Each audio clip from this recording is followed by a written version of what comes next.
উজানে ভারত থেকে আসা জলধারা সীমান্ত পেরিয়ে এসেছে বাংলাদেশে। দুই পাশে প্রকৃতির সবুজ সমারোহ যেন আকাশ ছুঁয়েছে।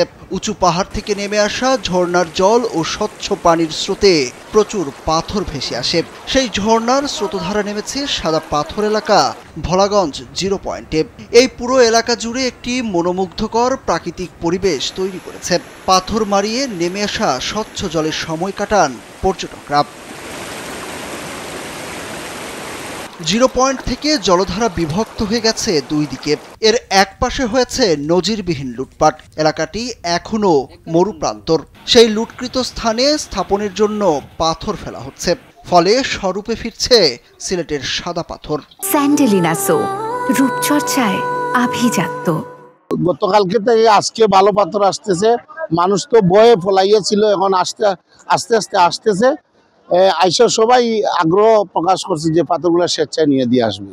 আমি মনে করবো নিঃসন্দেহে মানুষের মধ্যে একটা বোধ সৃষ্টি হয়েছে, মানুষের মধ্যে একটা দেশাত্মবোধ সৃষ্টি হয়েছে যে আমাদের প্রকৃতিকন্যা সাদা পাথরের যে সৌন্দর্য নষ্ট হয়েছে সেই সৌন্দর্য রক্ষায় সবাই এখানে সচেষ্ট আছেন। সিলেটের সাদা পাথর লুটের ঘটনায় সারা দেশে আলোচনা সমালোচনার ঝড় উঠলে নড়েচড়ে বসে প্রশাসন। জেলা প্রশাসনের পক্ষ থেকে গঠন করা হয় তদন্ত কমিটি। পাশাপাশি মন্ত্রিপরিষদ বিভাগ থেকেও করা হয় আলাদা তদন্ত কমিটি।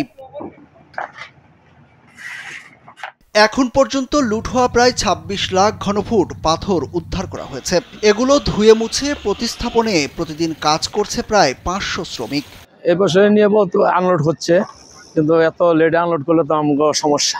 এগুলা দেখতাম করেছি, মানে অনেক ভালো লাগে। আমাদের এলাকার সাদা পাথর লুটপাট হয়েছে। এটা ফালা এসে গেছে, আরো ২-৩ টিপ আছে, এদিকে আনিয়ে দেবো। একজনের সাইট পরিষ্কার করে দেওয়ার জন্য বলছে যে আমার সাইটে যা মাল আছে আমি সবকিছু পর্যটককে দিয়ে দিব, আমার কাছে কোনো মাল রাখবো না।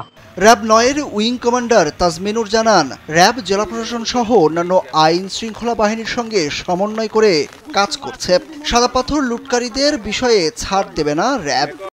সব ক্ষেত্রে আমরা জেলা প্রশাসনের সাথে এবং ম্যাজিস্ট্রেটদের সাথে সমন্বয় সাধন করে আমাদের এই উদ্ধার কার্যক্রম চলমান রয়েছে।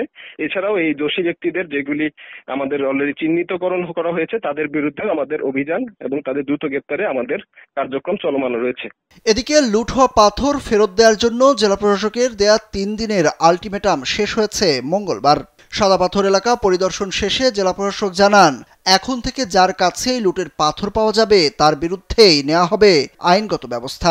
আজকের পরে যারা পাথর যদি কারো কাছে পাওয়া যায় তাদের বিরুদ্ধে আইনগত ব্যবস্থা আমরা গ্রহণ করবো। এটা ইতিমধ্যে আমরা বলেছিলাম এবং এটা আগামীকালকে এটা আমাদের শুরু হবে। যদি কারো কাছে থেকে থাকে এখনো, সেটা আমরা অবশ্যই আইনের আওতায় নিয়ে আসবো। এখানে কয়েকটা বিষয়ই চলছে একসাথে। হলো যে আমরা এই পাথরটাকে রিস্টোর করা বা রিপ্লেস করার প্রতিস্থাপনে আমরা যেমন জোর দিয়েছি, এটা একটি প্রাইমারি বিষয় ছিল।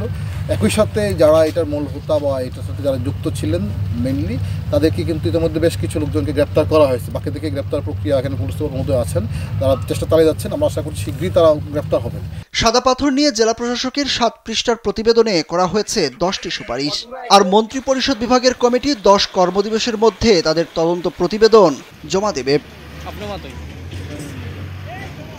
সুরুজ আহমেদ, কালবেলা।